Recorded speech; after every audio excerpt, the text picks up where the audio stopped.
Magandang araw po. Ngayon po ay pupunta tayo sa docking para bisitahin ang ating mga balsa at i-secure ang ating mga balsa na pinagkakahanap buhayan. At andito na naman po ang kaba sa dibdib ng mga bawat may-ari ng floating cottage dahil ang paparating po daw na bagyo na si Opong ay sobrang lakas at ang sinesentro po ng bagyong ito ay ang Luzon. At ito, dumating na rin po ang ating mga katulong sa pag-aayos ng ating mga floating. Ang ating magigiting at masisipag na lifeguard at bangkero ng Marine Floating Cottage. Ang mga bangkero nga po pala ay ang aking mga kapatid. At ang ating isang lifeguard ay ang aking pinsan. Ang isang po nating lifeguard ay hindi nakapunta dahil meron din po naman siyang pasok. Gaya ko po, ako po ay may trabaho din kaya ang nag-video nito ay ang aking asawa. Hindi po ako nakatulong kasi may trabaho po ako bilang isang merchandiser. Nasaan na kanila? Ha? At sinasabi nga po ng aking lifeguard na ang karamihan daw po ng floating cottage na nakadaking ay dinala po sa Barangay Gulod. Ang Barangay Gulod po, ito po ay hinaharangan ng mga puno na bakawan. Ito po ay may mga floating cottage din po doon na malalaki. Pero yung floating cottage po doon ay hindi hinihira ng bangka, hindi po kagaya ng sa Little Boracay. Yung po ay naka-steady lamang po yun doon. Kaya naman po talagang ligtas po talaga dalahan ng mga floating cottage doon dahil may nakaharang post na mga puno ng bakawan sa papuntang laot kaya hindi na po yun kung humabagat man o umamihan ay safe na safe po ang mga floating cottage doon.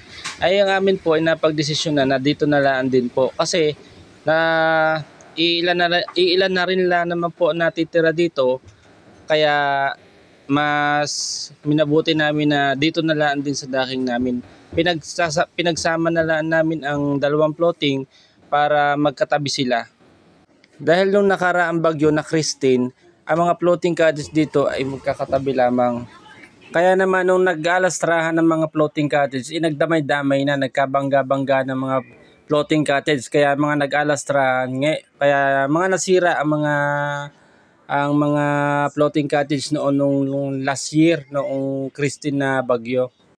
At ito nga pala ang sinapit ng aming floating cottage na dalawa noong Christine, nung bagyo ng Christine. Sadyang wash out po yan, dalawang floating namin. Kaya ngayon nag-iingat na rin kami at tinatali ng ayos. Dahil nung nakaraan, nabulaga din kami na biglang hindi namin expect na ganun pala kalakas talaga ang bagyo. Kaya ngayon kahit signal number 1, number 2, inaayos na namin ang aming floating. Sana nga po ngayon ay maging safe naman po ang aming mga floating cottage. Ang floating cottage po dito sa Little Boracay noon ay pumalo na sa bilang ng nasa 800. Parang ngayon po no after Christine marami na rin hindi nagpagawa at syempre na kinulangan na rin sa mga budget at umalis na rin sa industriya ng pagpo-floating. Pero patuloy pa rin naman ng iba na nag-i-invite kasi nga meron silang mga dating mga customer, mga guests na sila pa rin na kinokontak. Kaya lang sa ibang balsa na nila nadadala, hindi na sa sarili nilang floating kasi nga may mga owner na hindi na nagpagawa ng kanilang mga floating. Kasi nga isa nga yan at lagi na lang ang kabado pag merong ganitong bagyo. Yung bang tipong pakiramdam na ikay tutulog na ang isip mo inadong pa rin sa dagat. Dahil nga may inaalala ka na pangkabuhayan na iyong pinuhunanan. Kaya noong after ng Christine, ng ibang mga floating owner hindi na rin nagpagawa. Kasi nga, unang-una, kinulang na sa budget. Tapos, intindihin mo pa nga rin naman yan at alalahanin pag ikaw ay may floating cottage. Kasi nga ay hindi biro ang magpagawa ng isang floating cottage. Butas din ang bulsa kung hahayaan mo lang din naman. Kaya ang ibang floating owner minabuti na lang na mag-agent na lang din sila sa ibang mga floating cottage. At ito nga dinala na ng aming lifeguard ang isang floating cottage na itatabi dito sa isa pang floating cottage namin. Kasi ayan po ay Marine 1 and Marine 2.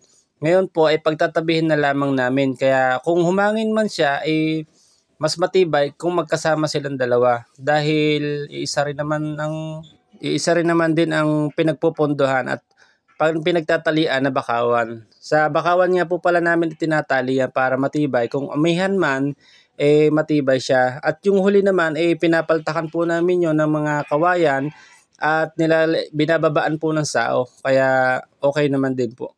At dahil nga wala na siyang ibang mga katabing mga floating, kaya minabuti na rin laan namin na dyan na rin laan namin ipondo ang mga floating cottage namin. Dinagdagan na laan namin ng tali at sao, pati pondo.